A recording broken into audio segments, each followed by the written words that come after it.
Yo, what is up YouTube? It's your boy Legend and I'm back with another video. You already know what this is just by looking at the thumbnail.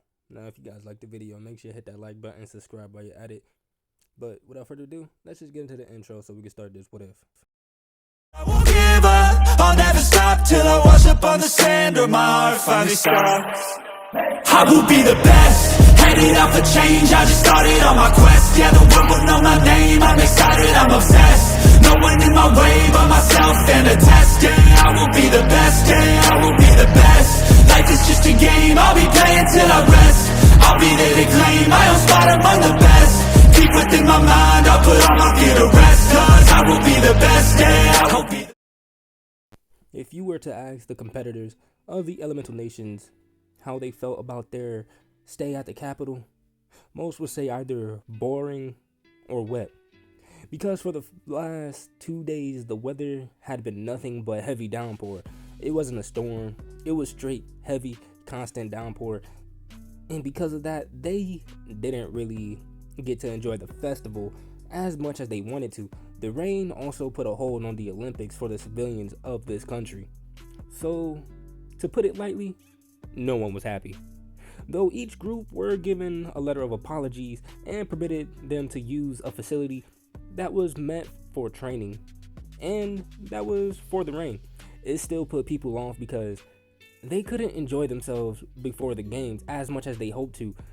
Then there was the other problem that the leaders of each group had.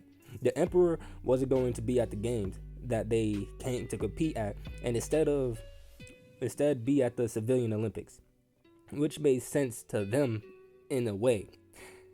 He needed to show that he cared about the people that he ruled over, even if he really didn't. And what better way to show that one cares by going to a game for the people he ruled over instead of the foreign guests?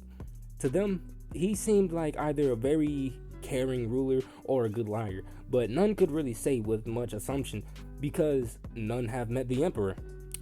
That was another thing. Each hoped to gain an audience with the emperor to discuss the place where it stood and trades that each could benefit from.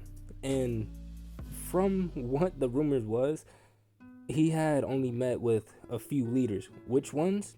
No one knew. The most had a good idea to at least one of the leaders, that being the leader of Suna, the Kazekage.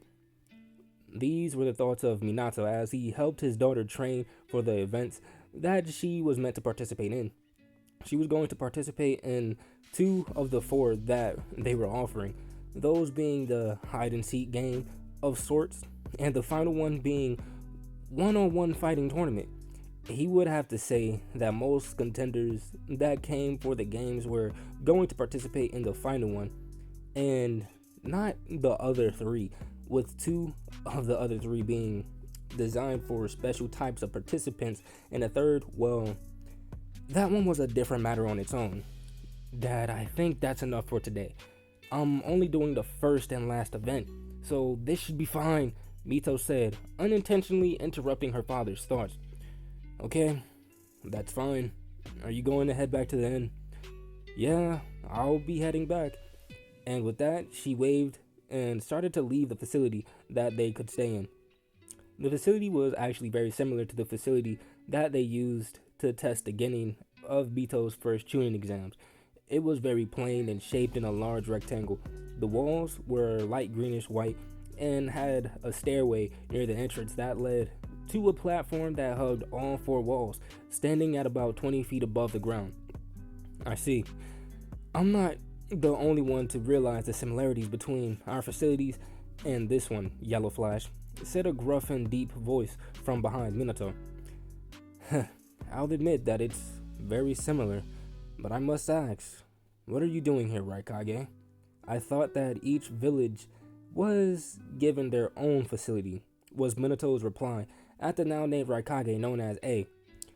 To anyone that was there at the facility, which consisted of a very small amount, it was both slightly unnerving and amazing to see the 2 men together, men who were once enemies and now rivals, men that are considered the fastest alive and will be the fastest men to live. Minato with the Flying Thunder God and A with the Lightning Strike armor. techniques said to be almost equivalent in terms of speed. So, Flash, how was your trip here? Any mishaps? A asked in a joking manner. Minato folded his arms and looked to where others from his village were training and smiled before answering. Not too exciting, really. Had to cross the desert of Suna to get to the country alone, and then almost fought with the Kiri group the morning we arrived. Then a slight hiccup at the entrance because of my sensei. Though, other than that, it was uneventful. You? Well, besides hearing about how the Emperor is a blessing in this land from every village that was past almost a week and a half, it was fine. But I'm curious about what your master did to cause a hiccup. He didn't try hitting on any gate guards or trying to be a perv, was he? A asked, almost laughing.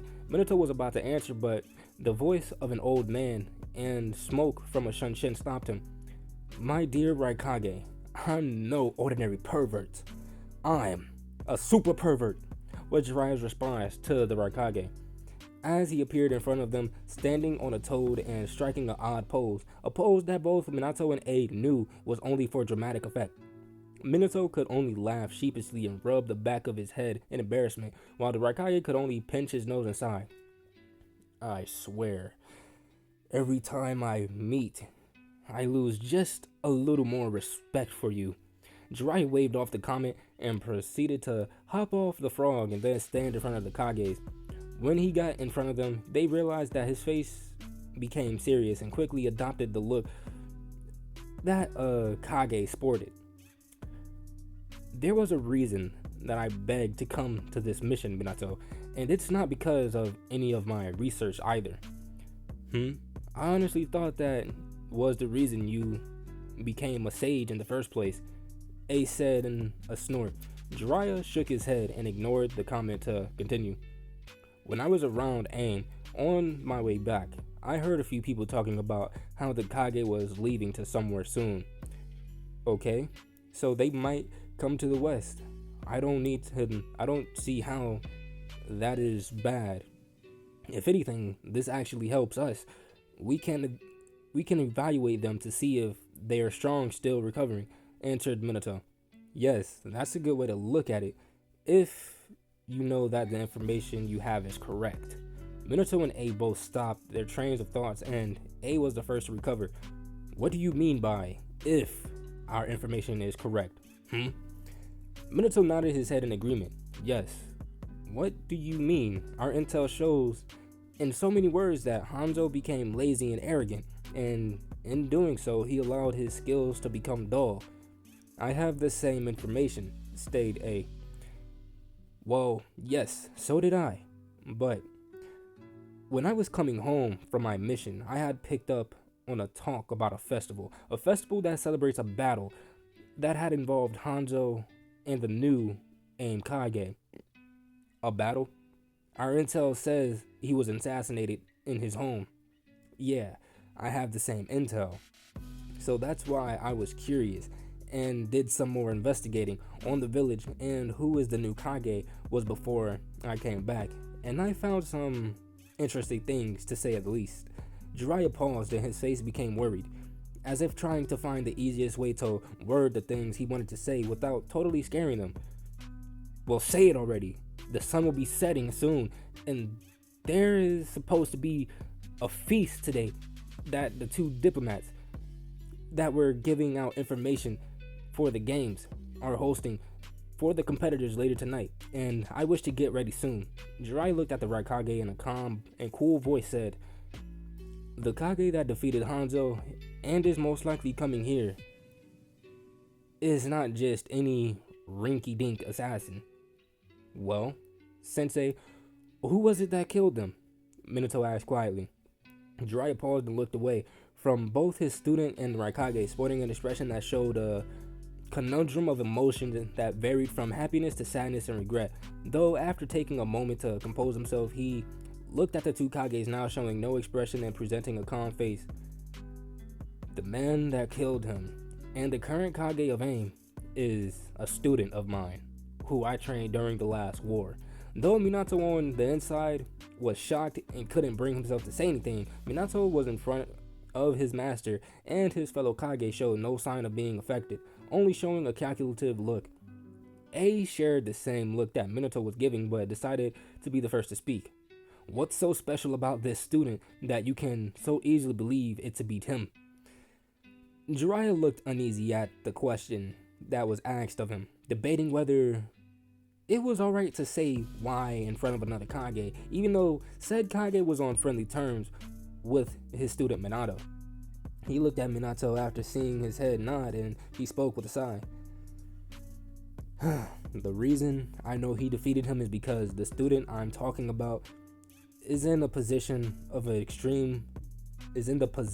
he meant, of an extremely powerful dojutsu. Don't tell me it's a member of the Uchiha, was Minato's quiet and quick response. Jiraiya snorted. Minato, I wished it was an Uchiha. It would be a lot easier to deal with him. And no, it's not the Byakugan user. Ace snorted in response and crossed his arms over his chest. If not the Byakugan or the Sharingan, what could possibly be more dangerous than that? Again, Jiraiya paused, almost as if afraid to say the name. The Rinnegan. He paused to gauge the expression of the two Kages, and what he saw didn't surprise them. Both had looks of disbelief on their faces. Faces that showed how neither believed the word that came from his mouth, and it was that reaction that made Jiraiya chuckle humorously. My student's name is Nagato, and he's the only person in human history to possess the Rinnegan besides the Sage of Six Paths, with Mito sometime after sunset. Mito, you look so beautiful. If you weren't turning heads before now, you definitely will be, said a voice of her mother. Mom, Mito said with a sigh, you look beautiful. You'll have suitors lining up from here to Konoha. Mom, I told you already that I'm not looking for anyone right now. She paused, and plus, most guys don't have the balls to ask or say anything.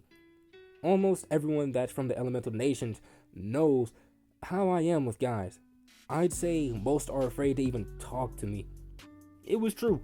While she was considered one of the cutest or most beautiful women in the village, guys were just too afraid of her and the family she belonged to. It didn't help being the daughter of not only one, but two of the strongest ninjas in the village. The goddaughter to two of the three Sannin. The few that are brave enough are scared off by herself. Though those were on purpose. She just didn't feel ready to see people that way yet. Yeah, she had friends that were guys, and she was pretty sure one of them liked her that way, but even if they asked, she didn't think she would be able to say yeah. She, for one, valued her friendship with all of her friends, and she seen some friends that were couples never talk to each other after they tried to date. So she tried to stay away from it. Well, either way, you still look awesome in that yukata, said one of the newer people in the room. Mito turned around to see her two best friends, Ino Yamanaka and Hinata Hyuga, as they entered the room, and then a look told her that she didn't want to hear anymore. Her mother sighed. Alright, that's it for me. I'll leave you girls to your devices and I'll meet you girls at the feast. And with that, Kushina left to get ready herself. Quick intervention. Okay, quick intervention. I'm sorry, quick innovation. But does anyone still want to see Kushina get her fucking face ripped off for that shit that she pulled when Naruto was still with them? Let me know in the comment section down below. But without further ado, let's get back into the video. She turned back to her friends before responding. You guys don't look as bad yourselves. Her friends both smiled while looking down at each other's own yukatas. Hinata wore a light purple kimono with no designs and had a grayish white obi that went around the midsection to keep the kimono in place. The only design that she had that was part of the kimono was a little button on the front of the obi that was painted in the shape of a yin-yang symbol. Ino had a similar yukata to Hinata's. She had a kimono that was dark purple with yellow flower designs, and that were at both of the top of the bottom of the kimono. She also had a light yellow obi that went around the midsection, though unlike Hinata's, this obi had no design. I feel as if I missed the memo on color coding, Mito said as she laughed into her hand. Yeah, ours looks nice, but come on. You look like a freaking princess. Though I guess in a way you are, but that's beside the point. Hinata is an actual princess, and you're outdoing her without even trying. No offense, Hinata. Hinata shook her head and chuckled. It's fine, but really, Mito, you look very nice. At that, Mito blushed a bit from the compliment. Thanks, but it's nothing special, really. Mito then looked down at her yukata. To her, it wasn't really anything special. It was a kimono that went from black on top of very dark red as it neared the ends of her feet and was trimmed out of a mixture of black and dark reds. The obi that went around the midsection was a beigeish yellow. She also let her red hair down, which had grown to around her mid-back since Sale and Alios had visited. To her, she felt both naked and out of place with what she was wearing. She was never one to dress up for things like this, and because of that, she often avoided political missions altogether. To her, it was odd not having a single weapon on her person. Really, nothing special. Girl, you're going to have guys looking at you all night. I hope that the guy you dance with, if there's any in dancing, wore steel-toed shoes, because all you're going to be doing is stepping on his toes. Ino laughed. That won't happen. I'll have you know that I'm an excellent dancer, was Mito's red-faced reply. Oh, stop that, Ino. If you keep embarrassing her that way, gentlemen won't be able to find her because her face will blend in with her hair, Hinata said with a giggle. Again, Mito blushed, but let the comment slide. So, are you girls ready then? Both Ino and Hinata nodded their heads, signaling that they were ready, and with that they had left the compound that the Konoha competitors were allowed to stay in. As they exited, they had noticed that the constant rain had seemed to have stopped for a while, and because it had stopped, they finally got to see the city as they should have. The city was once again celebrating the festival that should have been going on for the 3 days. And even now, when the festival was up and running again, they couldn't attend it because they were expected to go to a feast because they were guests in different countries. Even though in the invitation it said it wasn't mandatory to go and was just to show good intentions and apologize for the bad weather, it's because of that she didn't want to really go, whether it was still raining or it had stopped.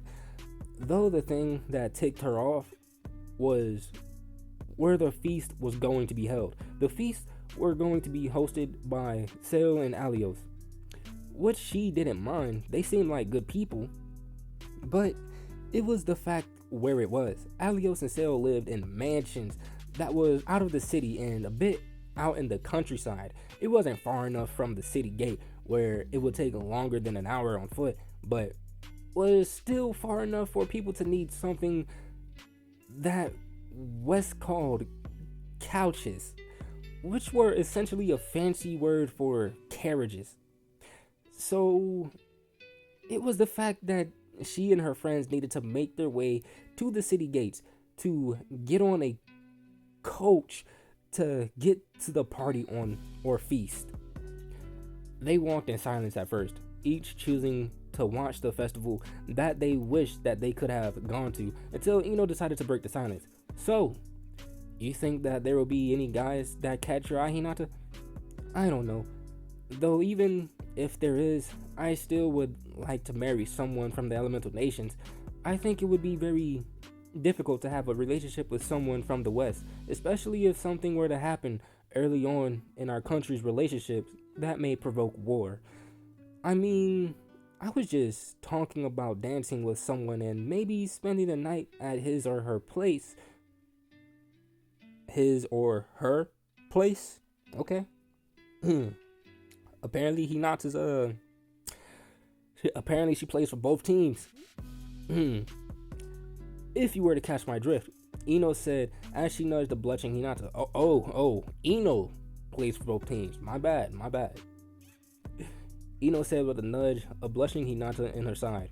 I didn't even think of marriage. Does little Hinata have her sights locked on someone already? Hinata stuttered from embarrassment and blushed redder red than Mito's hair. No, I was just being hypothetical. Though it might sound nice to settle down with someone from the West or maybe spend the night with someone from here. Let's not forget that, one, if there was marriage, then it would be with one of the higher ups in the political world of the West, like a councilman or some clan heir, and won't be with someone you truly love. And two, it would, if you did spend the night with someone, there are too many things that could lead to a political and potentially conflicted future. Like, say, if a girl were to get pregnant, I can almost guarantee that there would be conflict on where the child should be raised and other such things. There was a long silence after that as Ino and Hinata proceeded the somewhat dark scenarios that Mito had made. Jeez, Mito, way to kill the mood, Ino complained. Hey, I'm just being realistic here. It would be like when the council suggested that I marry Sasuke. Neither of us saw each other in that way, and Sasuke was still coming to terms with her death. Mito replied with a shrug. Yeah, I remember when they suggested that to him. I was there to watch and learn from my father when he nearly killed the man who suggested it, Hinata said in a quiet voice. Wait, now that I think about it, where is Sasuke? Isn't he supposed to compete in the final event? Yeah, I was confused too. So I asked my father about it, and he said in so many words that he and I think a few others were going to arrive later. And though there before Ino could ask their question, they had seemed to have arrived at where the Kosheis were waiting and seemed to be stopped by a man in a butler suit of some kind. Hello, are you here for the party at the Phantom Hive residence? The three girls nodded their heads in unison at the butler's question and followed the man as he ushered them into the Kosh. That was just outside of the gate that they had arrived at. As they walked, they saw others from the elemental nations like the Mizukage and her blue-haired swordsman, and a few others from their village, such as Kiba, Shikamaru, Choji, a bit of ways behind them. Now this coach will take you to the mansion. When you arrive, there simply tell the servants at the front door your names and they will let you in. And Miss Namikaze, I was told that by His Highness Alios Trancy and Lord Phantom Hive that they wish to speak with you. This got the girls to focus more on the butler more as he closed the door behind them and faced them through the window on the door. And what would Mr. Alios and Mr. Phantom Hive wish to speak with me about? Mito asked, giving the man a confused look. The butler, in turn, only smiled at the question. It is not my place to ask questions, my lady. All the servants out here were told to tell you this if any of us were to guide you to your crochet. He said and then bowed. Mito looked at the servants and then at the others and saw that some, not all, but some were looking at her, though they were quick to turn away when they noticed that her looking at them. She then turned back to the servant before her and sighed. Kami, if you're out there, let the ride there be quiet and not filled with questions, she thought, and then looked at her servant again. Is that all? The man nodded while in the bow, and it only got another sigh out of Mito. Okay, then we better be going. And with that, the Koshei quietly pulled away from the gates into the open fields that surrounded the capital towards the forest, the line that led to the mansion. No one said a word in the Koshei, but because the expressions on two of the three girls' faces said all that needed to be said, one an annoyed face and a hand pinching the bridge of the nose, and another smiling teasingly at the other. Don't even fucking say. Oh, don't worry, I won't say anything. So instead of an apartment or house, you're staying the night at a mansion. God damn it, Ino. The Phantom Hive estate. While the girls were riding, the Phantom Hive estate was in a frenzy, preparing the last things that needed to be prepared, which were really only the foods that were supposed to be served. That was what the head of the Phantom Hive walked down into the main stairs that were in the entrance of the mansion. He sighed and began to walk down the stairs toward the main entrance. As he reached the main floor, his head butler had walked up to him with Alios, and his head maid followed behind him, who looked to be whining to his butler about something. Sebastian, why won't you let Claudius do the table performance? I think that it would be really cool, complained Alios. We can't do that because we won't be eating at a table, my lord wished there to be a single table of food that is the guests are allowed to pick from. From there, the guests will be able to eat what they want freely at any time, was Sebastian's answer. But he can't do the table trick using the table. Yes, he could have, if it wasn't already full of food already. After that remark, banging on the door was heard. The two demon kings shared a look at their servants, as they did as well. Well, the other reason is because the guests are here, Sebastian said with a smile as he began to walk towards the door. Sale turned to Alios as Sebastian walked to open the door. Alios, can you please take care of the guests while I check on a few last minute things? Yeah, I can handle it. I mean, come on. I'm Alios Trancy. What could go wrong? Celio gave him a look that showed the little faith he held in him. Hannah, please keep an eye on him, Celio asked as he began to walk up the stairs that he had just come down from. I will do my best, Lord Celio. The now named head maid then bowed while sporting a small smirk that showed her amusement. Wait, Celio, come on. You know you can trust me. Alios got no response from Celio as he continued up the stairs. I know that you're not going to check on anything related to the party. The only thing you want to check on is your little mouse. Again, he received no response as he reaches the final step of the stairs and disappeared into the hall. At that, Alios pouted. I miss the days when Cell was so easy to tease. Hannah looked at her master with an amused smile. It was a time when you both were young and inexperienced demons, both trying to understand the changing world and woman. Yes, I must say that the world isn't as it once was. There was a long pause as both demons thought on the past, each one with a different look on the way history had changed, with the only sound of arriving guests and growing sound of talking in the hall where the party was being hosted. Your Highness, we must get the party and introduce ourselves as one of the hosts, Hannah said after another moment. Alios didn't move from his spot, which was still at the base of the stairs, still lost in thought, though after a few more seconds he finally spoke. Hannah, you ever wonder what the world would have looked like if the Jackson kid won? Alios asked, almost like in a trance. Hannah gained a look of confusion. Who, Your Highness? Alios could only shake his head. No one. Never mind. And with that, the smile returned to his happy-go-lucky attitude and reemerged. Now, let's see if I can get Claudius or you to do some tricks so we can entertain our guests. With Mito and CO. Mito and company. You've got to be kidding me. It's very big. If that's the place you're spending the night at, I'm so jealous. Mito sighed.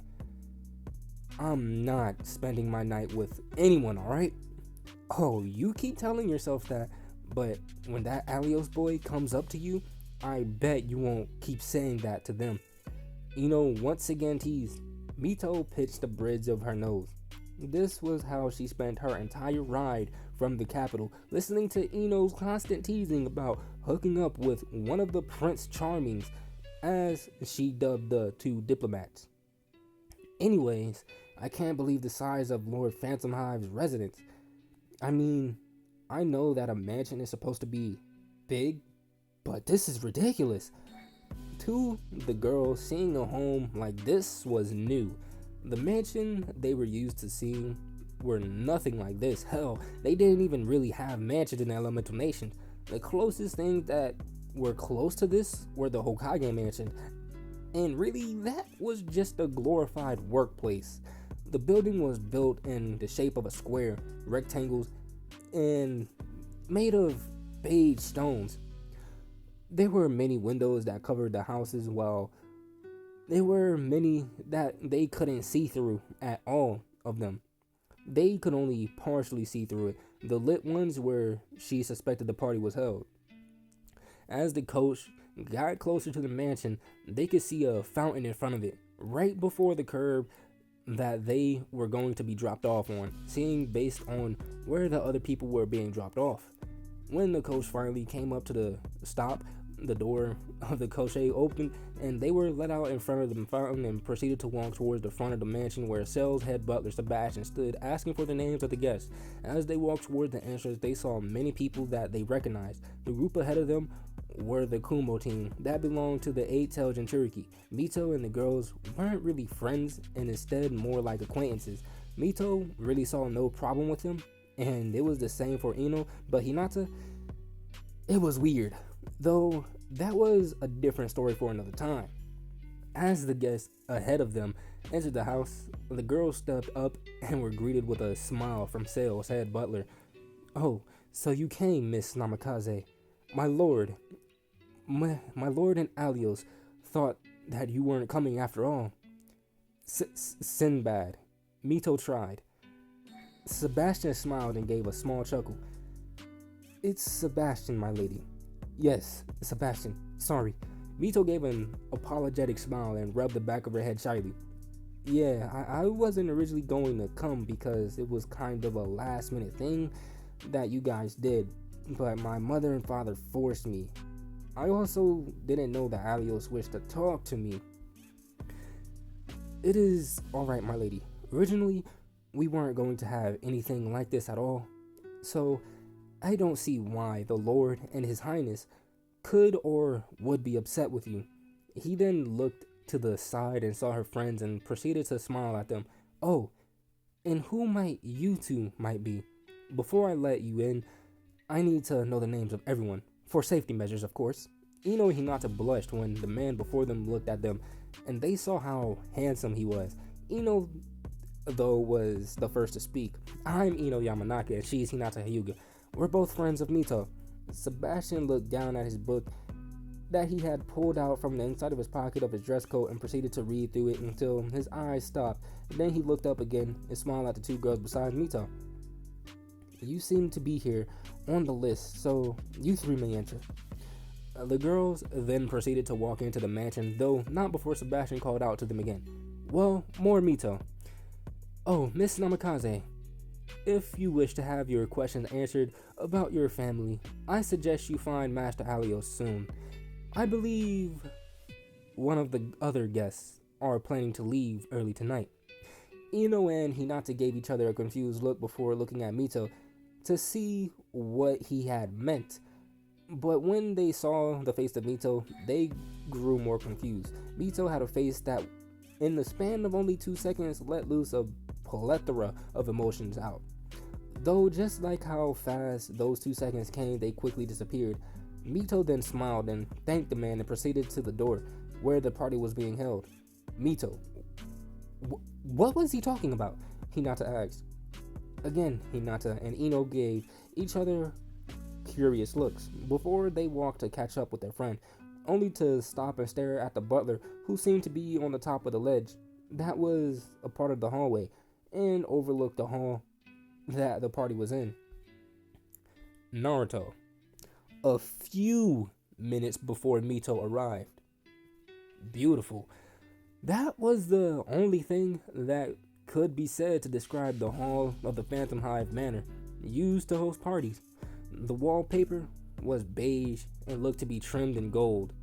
The floor of the hall was a maroon color, and in the center of the hall was a table that had food earlier.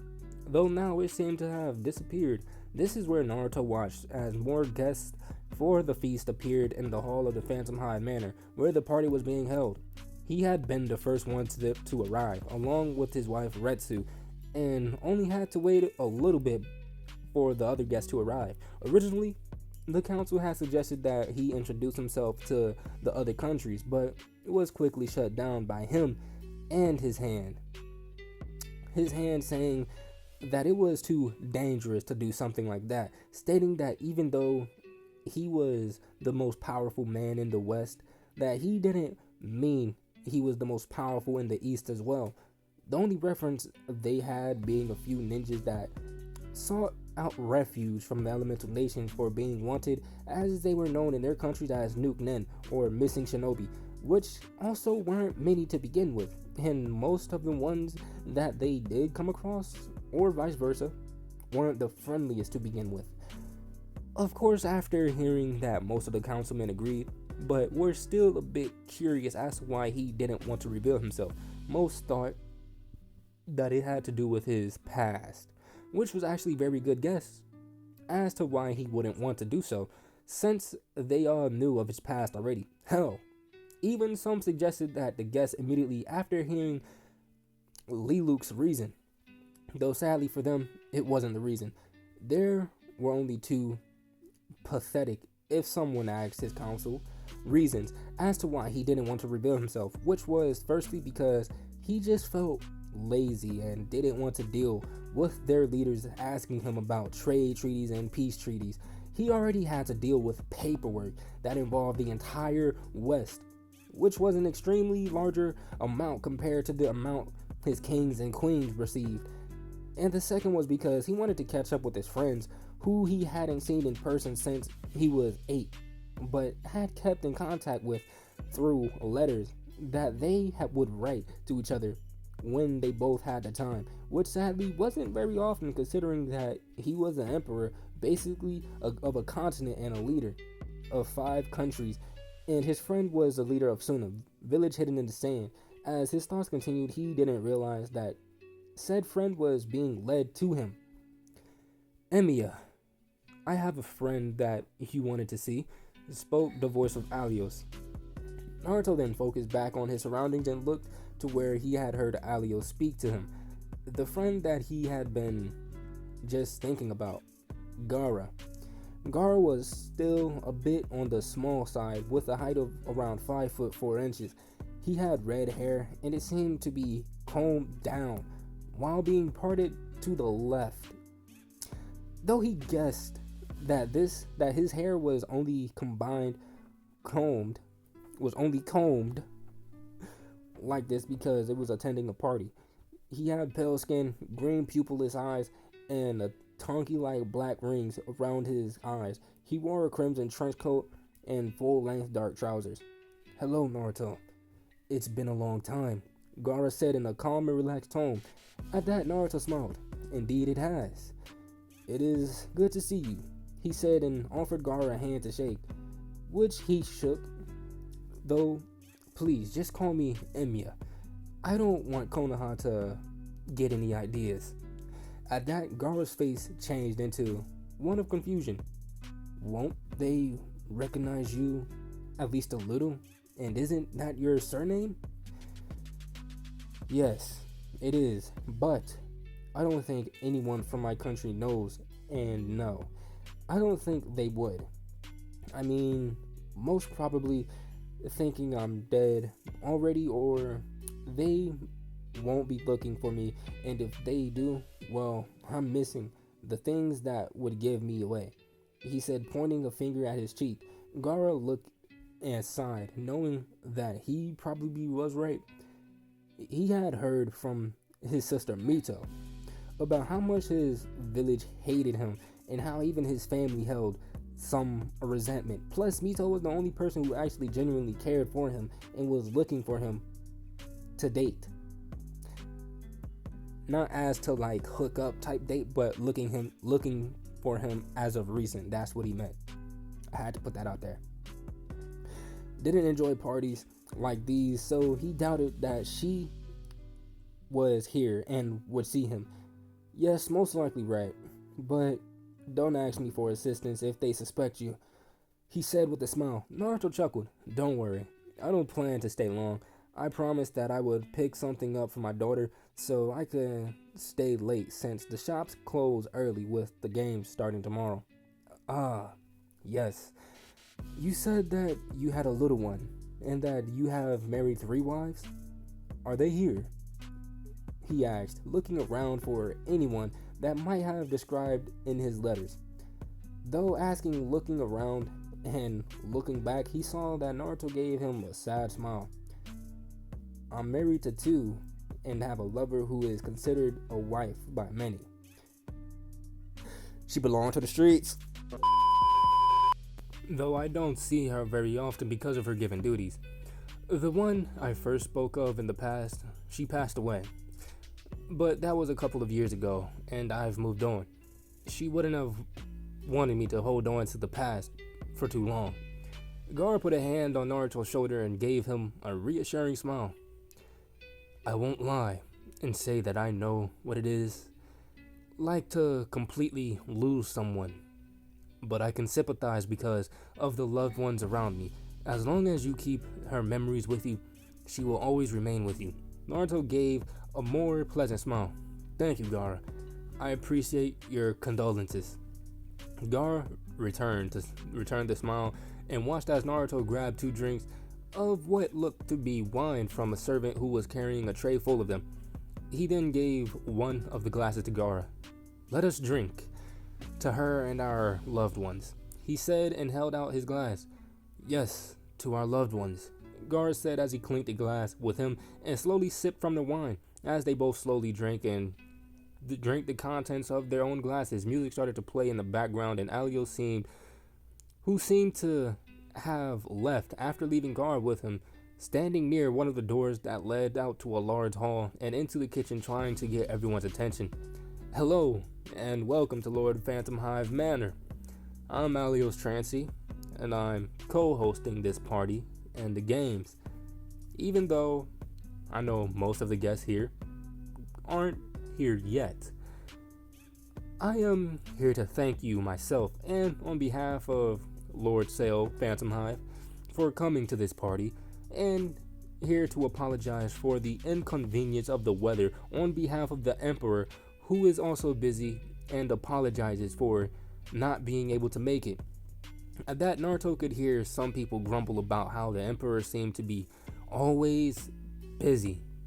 Because of this inconvenience, the Emperor wishes for the leaders of their contestants to stay for 1 or 2 more days so that they may discuss trades and other such things. After that last comment, Naruto looked over the guests that have arrived to see that they seemed a little pleased that he would ask them to stay here just so they could have a day or 2 to discuss such things, while some others looked annoyed for either having to stay longer or feeling like they were considered insignificant. So now that the pleasantries are over, I may have my butler serve the food. Alios then looked over to where a small group of musicians who were the ones playing before Alios interrupted to make his announcement were, which made the musicians begin to play. Finally, he looked towards the far wall to stare at the butler standing on the ledge. Now to everyone there, they were about to witness the most amazing and scariest performance that they have ever seen. Amazing because the movements and swiftness, and scary because of most of them couldn't actually see every movement, bar a few people. Play the demon butler of Trancy, or at least have a head when reading. It should be the first one. Good luck not stuttering. Okay, so I'm guessing I'm about to be stuttering a lot. The butler started his performance by tapping his foot to the beat of the song being played by the musicians. His tapping picked up and continued to increase as the beat picked up, though he stopped and he turned around for all the guests to see his face when the musicians began to play a higher pitch. After giving a few people below a smile or smirk depending on who you were, he proceeded to jump off the ledge and grabbed onto a chandelier and hung from the ceiling and swung himself over a long table below him, only to land in front of his master and kneel before him, almost as if asking for permission to continue. And with a slight nod Alios's head, he did so. He turned around and he grabbed a long table sheet on the table, threw it up, also sending multiple vases that held flowers in them into the air, and then proceeded to jump towards said vases, grab them all out of the air. His jump carried him back to where he started his performance, and while he flew, he let go of the vases. He had reached his point of origin, though instead of the vases breaking on contact as they met the ledge, they remained fine and landed without a sound. When he had landed, he looked back at the sheet that was in midair, and then once again leapt off of the edge, though this time he soared through the air. Things were thrown at him. Many of the guests that had never seen this performance, or those who couldn't keep up with the fast movements, wondered what were these things that were being thrown at him. Though those who have seen this before and those who could keep up saw that those things were plates filled with food. So as plate after plate reached him, he proceeded to catch them and simply toss them over the still falling sheet. As the final plate was thrown from the butler's hand, he landed on the ground once again, kneeling in front of Alios, and when the sheet fell onto the table along with the food, without a single thing out of place, mind you, did he stand up to face the awestruck crowd, bowed and said, "Your Highness, dinner is served," and is still playing. What the people gathered, there looked on in again amazement and fear. No sound came from them, no words or whispers, just complete of utter silence. That was until there was a single clap, a clap that made from the entrance of the hall. There were three young women stood, with the middle one, red hair, being only clapping. Though after a few claps, others started to join in on the clapping, and before anyone knew it, almost the entire hall was giving an applause to the butler and the master for such an amazing yet troubling performance. Naruto could only shake his head and amusedly at both of the antics of Alios and who he guessed was his sister of being the first to clap. Only her, he said with an amused voice. Gaara followed his line of sight, and he continued to clap and gave a small smile. Indeed. Will you say anything to her? Naruto shook his head. Nope, don't plan to. If she notices me, then so be it. And if she realizes who I am, well, there isn't much I can do. Naruto says with a small smile. Again, I don't plan to say a damn thing with Mito. That was amazing. I couldn't even keep up with him. Hinata, could you? Ino asked. Barely, and that was with my Byakugan. Hinata said, a shocked expression. Mito, all the while, clapped and continued to until the clapping started to calm down and the guests all gathered around the table to get food on their plates. Mito then walked into the hall and went to the center of the table to grab a plate as well. That is, she tried to, when all of a sudden she was tapped on the shoulder. With a slight jump, she quickly turned around to see who had tapped her, and when she did, she was greeted with a sight of Seiyo and the woman from before, who she believed name was Ranmu, or something like that. Jeez, don't scare me like that. Seiyo gave a friendly smile. Oh, sorry, I didn't mean to. Mito sighed. It's alright. As she finished, she could hear Ino snicker. Okay. Behind her and mumbled to herself about staying the night, which got a small and almost unnoticeable blush from Hinata, while Mito just ignored her. So, she continued, you obviously want to tell me something or talk to me since you got my attention. Seiyo gave her a face filled with mocking pain. Oh, how you hurt me. Can't I just talk to you and say hi? Well, if that's all, then I can't talk. I need to talk to Alios. Your butler Sebastian said that he needed to speak to me about something pertaining to my family. At that comment, Seiyo's face dropped all playfulness and he took a more serious face. Did he now? Well, if you wanted to speak to him, he's not available at the moment. he didn't listen to me about something and now he's paying the price. Ino spoke up this time. Oh, you mean the Alios with the cool servant?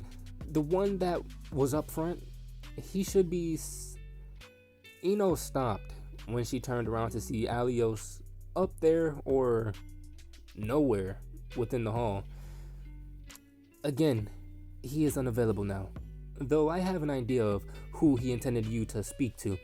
If you wish to continue and meet this person, I ask that your friends stay behind, or at least don't follow you. This person wishes for his heritage to remain a secret, so I ask that your friends forget this conversation entirely, he said in a calm yet very serious voice and looked at Mito's two friends as he neared the end of the statement.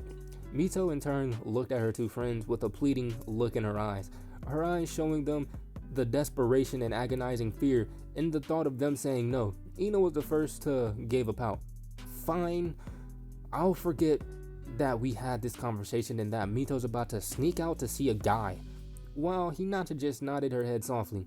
Sale then gave them a semi-happy smile and asked them to wait as he and the woman went to tell who she was going to meet that she was here. When they were gone, Ino was the first to speak. Mito, what the hell was he talking about going to meeting a family member? She said, her voice serious. At that, Mito gave an answer right away, wondering if it was right to tell them. Though after a few moments of internal struggle, she relented and shared how she had a short chat with the self-proclaimed twin dragon kings of hell. How she had them if they had any idea who her brother was.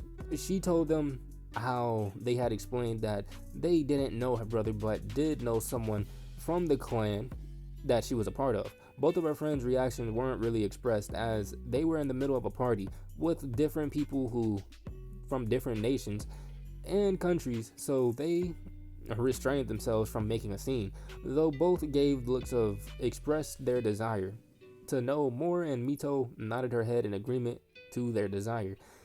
As the girls finished up their silent chat, the woman returned and asked Mito to follow out of the hall into the main entrance and up the stairs that faced the front doors. As she followed, she looked out at the design of the house and the beautiful paintings that they passed. Though, as she walked past more and more, she noticed that their style was extremely different from the ones from the east, and it slightly piqued her interest.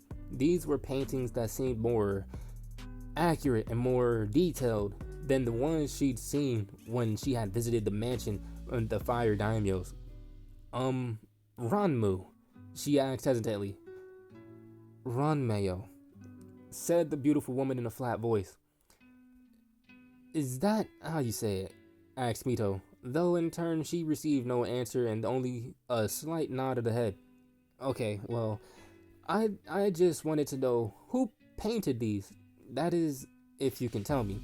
The paintings that we have in the East aren't as detailed, like this one, she said, and stopped to point at a painting that held the woman from mid-stomach up. The woman had short red hair that reached just under her chin and fair skin that made her red eyes pop. She wore a red shoulderless dress that seemed to have black feathers along the accent of the back of the dress.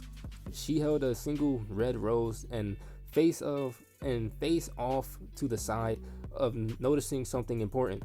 This woman is drawn beautifully. Hell, I thought that she was really real for a second. Do you know who painted this? Or who the woman is, for that matter? Ranmayo stopped and turned to face the picture that Mito was pointing to. The woman stared at the picture, all the while with having a calm and almost uncaring face, though after a few moments, she tilted her head to the side and whispered so low that Mito barely heard it. Misread. And without another word, she turned around and continued where she was being taken. Mito thought it was strange the way she said it. It was almost as if Ranmayo had recognized it but just fell short of knowing, like deja vu, like when you think you've experienced something that you really didn't.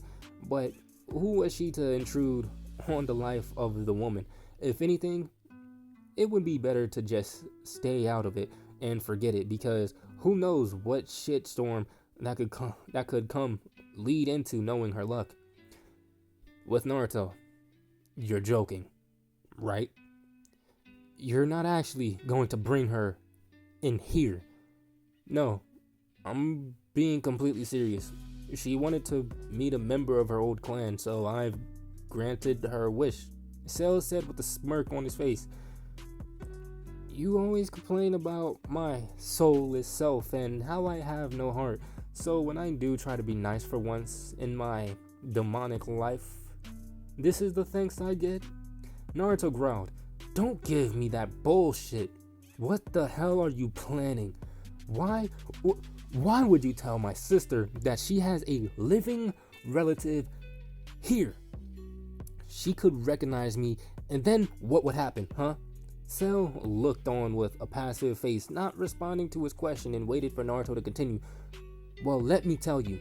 She'll go tell the entire group, and then they'll either A, accept it, which is the least likely, or B, try to kill me, C, try to bring me back, or D, try to kill my family. Now tell me, how is this in any way beneficial?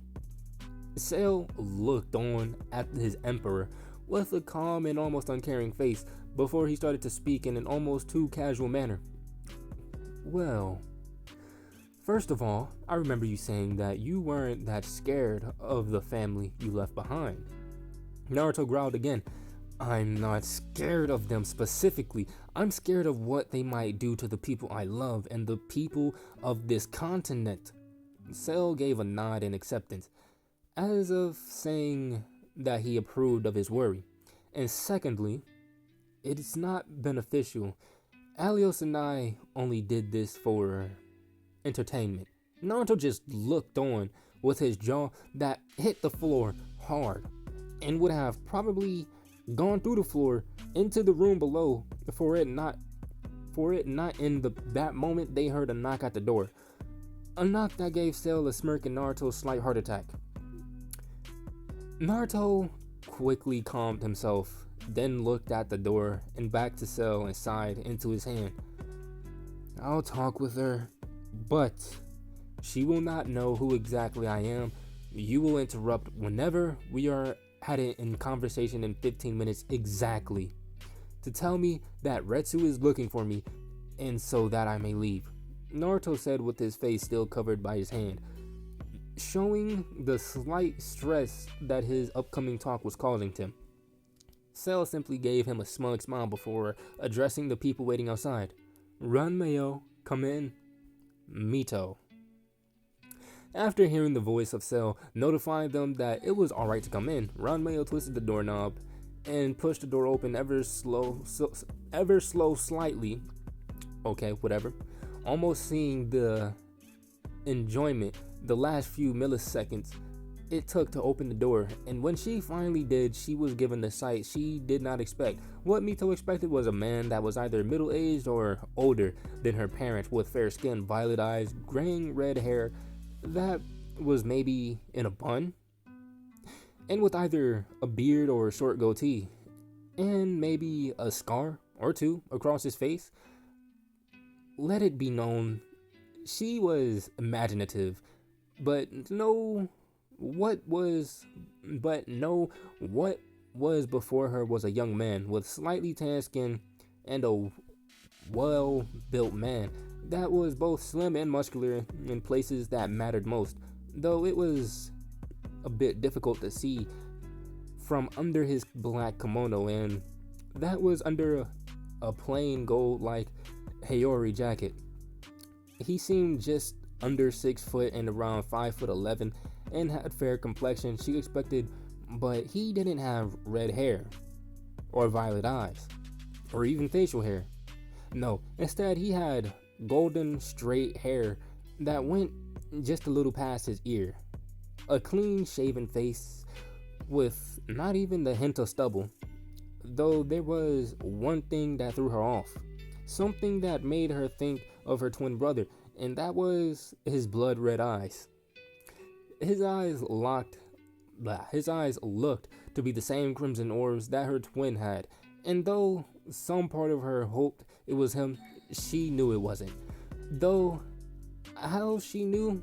That was because of the 3 whisker marks that marked him as the holder of the Kyubi were not there. She remembered the marks on his cute chubby cheeks, though here on this man were no such marks. It was the Kyubi's mark, and to remove the marks meant that you had to remove the Kyubi and live. Though now she thought about it, it looked very similar to what he would have probably looked like if he was with them today in the village. And oh, how that thought brought her great sadness. The thought of her twin made her quickly look away and brought back memories that were in truth filled with great happiness and were some of the great... Hold on. Great happiness? What? Y'all treated this nigga like shit. You treated this nigga like shit. You hated that nigga. You know what? Back to the what if. The thought of her twin made her quickly look away and brought back memories that were in truthful, filled with great happiness, and were some of the greatest she probably possessed. But it was those thoughts that brought her the memories of some of the horrors that he had faced as a kid, and shame of being powerless to prevent it. Though as fast as those thoughts came, they were just quickly put to the side. She knew now was not the time to act this way. No, it was time to question her distant relative about their culture, a culture that she knew nothing about and mother barely knew, thanks to being forced to leave at an early age. So she quickly looked back to the man before her, walked up to him slowly and stood in front of him, no more than 4 feet away from him. Silence is what followed, and would have for the long time, if not for the voice of Sale that had carried over the two on his walk to the door. Well, Mito, this is our resident Uzumaki, though he does not go by that surname anymore and is just referred to as Emiya. So go ahead and ask your questions and talk to him for a bit. I believe I'll just be just outside the door. And with that, the door closed, leaving the unknowing twins together. After about a minute of complete and utter awkwardness and silence, Emiya just sighed, pinched the bridge of his nose, and then turned around to sit in one of the chairs that surrounded the table behind him. Come sit, he said, waving her towards him. Mito slowly walked towards him and sat in the middle of the couch that was across from him.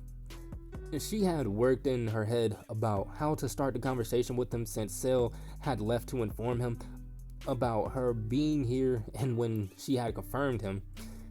After she had stilled her emotions about her brother and whatnot, she froze.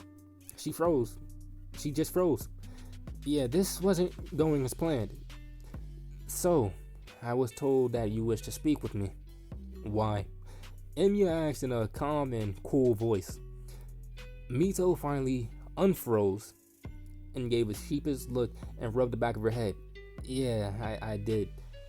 You still have that nervous tick that you got from Minato, he thought. Okay, so what did you want to talk about? He asked, though this time his voice softened a little bit. I want to know about our clan and why you decided to change your name. About our clan? You mean the Uzumaki? There isn't much I could tell you, in all honesty. What? Why not? She questioned. Well, that's because I wasn't raised by an Uzumaki. My parents kinda didn't want me, so they just kicked me to the curb at a young age, and I was later picked up and adopted by a man named Kiritsugu Emiya. That's why you don't use that name, Emiya said rather bluntly. Oh, Mito said quietly. She tensed a bit at the fact that she had said something that might have hit home and might make him not want to speak with her. I'm sorry to hear that, though Emiya just waved at her dismissively.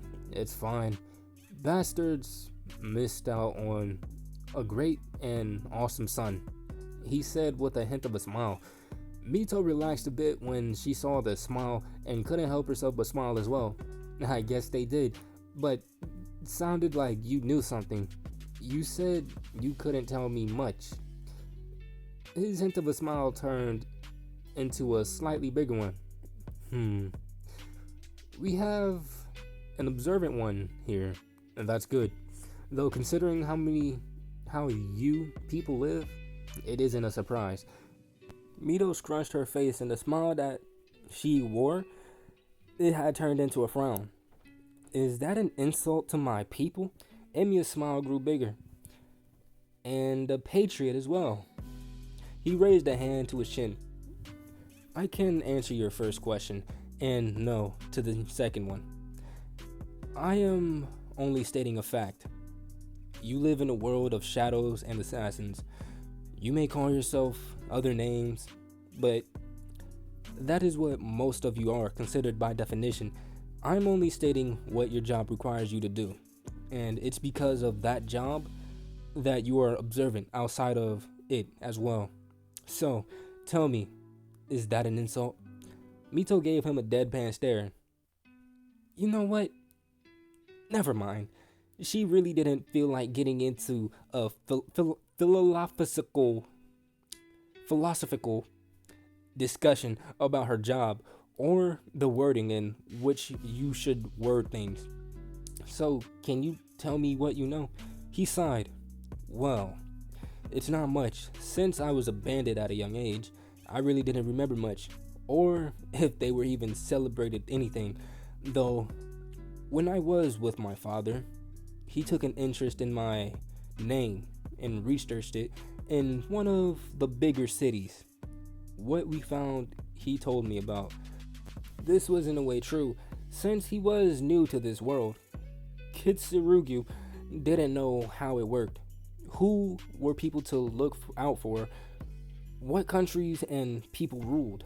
And in doing so, he discovered that each nation had its variety of clans and were allied with certain villages or cities, as he called them. So, when he found this out, he wished to see if the child he had decided to save had anything onto his name. For this was the main reason that he and Kiritsugu had stayed in Suna for so long. He visited their libraries and other places that sorted history to see what he could find on both the Namikaze and Uzumaki. Though how Naruto found out he was a Uzumaki was a story for another time. Well, okay. What did he find then? She asked curiously. Like I said, he didn't find much, and considering he was in the village, that wasn't a home or for allied with him. It's a surprise he found something at all, but the gist of it was that the Uzumaki were a people to fear. This got two emotions out of Mito, one of fear and one of pride. Fear because it meant that they might have feared them for good reason. Maybe they were trained mercenaries or sacrificed their young for power. And pride because they were feared for more noble reasons than that meant that the clan's blood ran through her veins. Why were they feared? She asked after a moment of hesitation. Well, they were feared because of a couple of reasons. The first and more noteworthy is that they were considered masters in the arts of sealing. Mito quickly thought about it and could agree. She had seen her mother work on seals and with her father all the time when they had a better relationship. Her father, while good in his own right, had owned a large amount of gratitude to her mother in teaching him and helping him with some of the seals that he had now and some of the seals that the village used. Second, their amazing kenjutsu techniques and users. Again, something she noticed with her mother and herself. While not well versed in the way of swords, Mito knew enough to get by, but against your average swords wielder, and has seen that she could pick up the training pretty quickly. Also, her mother, when in service, was known as the Red Death for reasons, so it made sense. Third, They were known to heal extremely fast and suspected to have longer and stronger lifespans, forces, than most people. At maybe around 150 years, give or take. The second clan to come close is the Namikaze, who were around 100, give or take. All right. Hold on. This is where Naruto fucked up. Cause look, peep this. She don't know that he Namikaze. Why is he giving information on the Namikaze clan? Let's continue. Well, she did heal fast, though she just contributed to being the fox in her gut. But living that long, she couldn't really know. The only Uzumaki that had any medical records to confirm her age was the original Mito Uzumaki, the one she was named after. But even they didn't know her actual age. She would have to confront her mother about this. Fourth was the mental ability to adapt to certain situations and traumatic events. She couldn't really say much on that one. And lastly, though this one really isn't something to be feared, but more of something that they're known for, is their belief in family. Mito was about to come up with something to think about, but stopped dead in her tracks. Their belief in family, she asked. Emiya nodded and looked away slightly. Apparently, they were known to cherish family above all else. Emiya snorted at that. Cherish my ass. Mine basically threw me out. He then looked towards Mito. Hey, are you alright? On the outside, Mito was fine, if a bit paler now. But on the inside, she was a mess. Family was everything, she thought. Her mother called herself a pure-blooded Uzumaki, though after hearing this, she was having doubts. Mother, how could you call yourself an Uzumaki when you didn't give Naruto a chance to prove that he was not a beast? Naruto, who was your son, your own flesh and blood, he was not treated like family. He was discarded by family and forgotten by family. Mother, you are no Uzumaki if this is the way you treat family. Were the thoughts of Mito.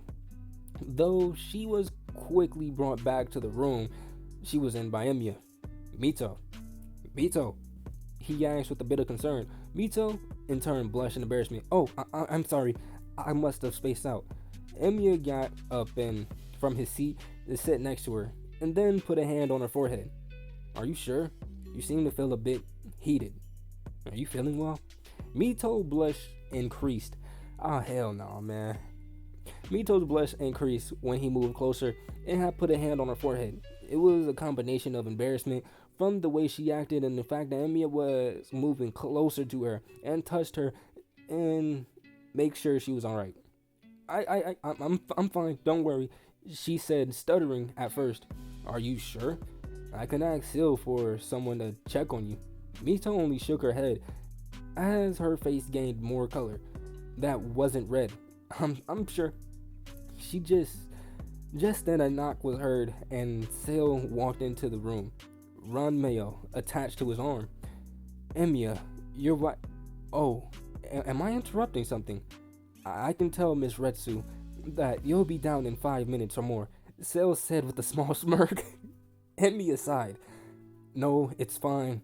I was just checking to see if she was sick, and I should be going. I promised the little one that I'd pick her up something before I got home. Mito nodded at this. She had gotten what she wanted from him. Even though it wasn't the truths she was hoping for, it was still helpful. But a thought that came to her head as he was about to walk out the door. Emiya, wait, she almost yelled. He turned back to face her at the sound of his name. Yes? She stood up, walked towards him, and looked at him with an expression that Emiya couldn't quite figure out. Emiya, I have a question to ask you because Cell and Alios said that you might know, or at least be able to give me some sort of answer to. He nodded slowly with a confused expression on his face. Okay, what is it that you need? Though I beg that you hurry. My wife will grow impatient because we were supposed to leave when I was called here to talk to you. Oh, sorry about that. It's fine. Now the question? Yeah, I wanted to know if you've seen a specific person. This person being my twin brother. Your twin brother. Does he look like you with the red hair or the violet eyes and had fair skin tone? He asked curiously. Mito in turn shook her head. He has blonde golden hair, blood red eyes like yours, and slightly tan skin. He'd actually most likely look like you, but he would have whisker marks on his cheeks, I think, like 3 on each cheek. Oh, and he had red streak like tattoos that ran over his torso and some parts of his body. Emiya gave her a look that was something resembling a thinking pose. Did he have a name? He asked after a few seconds. Bro, why do I feel like somebody's just gonna come in the room and just like fuck up the whole conversation and like sell him out? I just feel like it's gonna happen. Does he have a name? He asked after a few seconds. Yeah, his name is Naruto Namikaze, she said with a glint of hope in her eyes. Oh, I remember him. At that, Mito perked up. Really? Happiness showed in her eyes. Do you know where he is? She asked. Though as she watched him, the expression he gave her put a stop to her happiness. Mito, I'm sorry, but he passed around the time my father died. He said with a frown. He died of an injury he sustained, I'm assuming during his travel here. Mito froze and just looked at him with a blank expression. No emotion was given based off of her face. Through her eyes showed that they were brimming with tears, and she was quick to wipe them away. Thank you. At least I finally know what happened to him, she said with a stutter. Emiya gave her a sad look. I'll see you if I can get Sale to let your friends come here. You shouldn't have to go down to the party this way. Mito could only nod her head as she sat down on the couch she was sitting on before. He was right. She couldn't go down there now, especially with the news of her brother perishing long ago. It was too much for her to handle at the moment. With Naruto. Naruto then walked out of the door and closed it, only to hear his twin sister start to cry after he had closed the door. It truly pained him to do that, but what he said wasn't really a lie. The day his adopted father died, Naruto Uzumaki was no more. That day, he truly carried the Emiya name with pride. Seo, can you have her friends come up? The ones you mentioned that you saw with her when she walked in. He asked as they both walked towards the stairs that led to the exit. I'll have Ranmeo do it as soon as possible. He then looked to the woman attached to his arm and nodded. She left as soon as she reached the bottom of the stairs. Seo then looked at Naruto. I'll be honest with you. I really don't understand why you did that. She's going to find out eventually. Naruto sighed with an expression of slight sadness. It seemed he was doing that more often than the days went on. I did it because, in a sense, it's true. The idea and mentality of Naruto Namikaze, son of the Hokage, Yellow Flash, Minato Namikaze, is dead and was replaced by Naruto Emiya, son of Magnus Killer, Kiritsugu Emiya, and descendant of legacy of the King of Heroes, Gilgamesh. As they reached the door, Naruto could see his wife, Retsu, was waiting there for him. You say that, but you still have a soft spot for your twin. You will never truly separate from that past identity for as long as she's around. You know this deep down and you can't deny it. The proof was in that room when you spoke to her. If it may not be obvious, but for someone like me who has lived thousands of years, it isn't hard to see. Didn't know you would care about a human, let alone me. Naruto responded with a grunt. Seo gave him a small smirk. I'll admit that I do have my favorites. When you live this long, you see every type of archetype of human. you normally find yourself liking one or two of them. Oh yeah, then what am I? Sale shook his head and wagged his finger back and forth. That's a secret. For me to know and you to eventually find out through me. Man, I can't even find out myself. Can't find out what? Retsu asked. It's nothing, Retsu, he said with a dismissive shake of his head, though Retsu could see that something was bothering him. Well, I hope that you enjoyed the night, Sale said, and then proceeded to take out a few suckers from one of his inside coat pockets. And here's something for the little one, as a way to compensate for what you did for our amusement. Naruto nodded his head. Thanks. Then both him and Retsu thanked him and for hosting the party and wished him a good night. As they walked back to the Koshis, Naruto spoke up. Well, how did you enjoy the party? Naruto asked. Retsu, who was walking arm in arm with him, looked at him. Oh, it was quite nice actually. I spoke with a few friendly faces, like Miss Haku, Miss Korra. I also saw Walter and Ichika dancing. I hope Ichigo didn't see them, she said with a giggle, and Naruto chuckled as well. I don't have to worry about any foreign pursuers, do I? Naruto asked with another chuckle. Retsu also giggled at this. No, I don't think so. Though after her giggle, she gave him a sideways glance, her face showing concern. What did you do while I was away? That Naruto stilled for a fraction of a second. But that fraction, even though minute, had not gone unnoticed by his wife. When she noticed it, she stopped and turned to him. Naruto, what's the matter? She asked, concern clearly in her voice. It's nothing. Nothing to worry about. He responded, trying to sound nonchalant about it, though Retsu knew better. Two others he would have seen perfectly fine, but Retsu knew her husband through and through. She'd even say better than the back of her own hand. Naruto, what's wrong? She asked again. You know, you can tell me anything.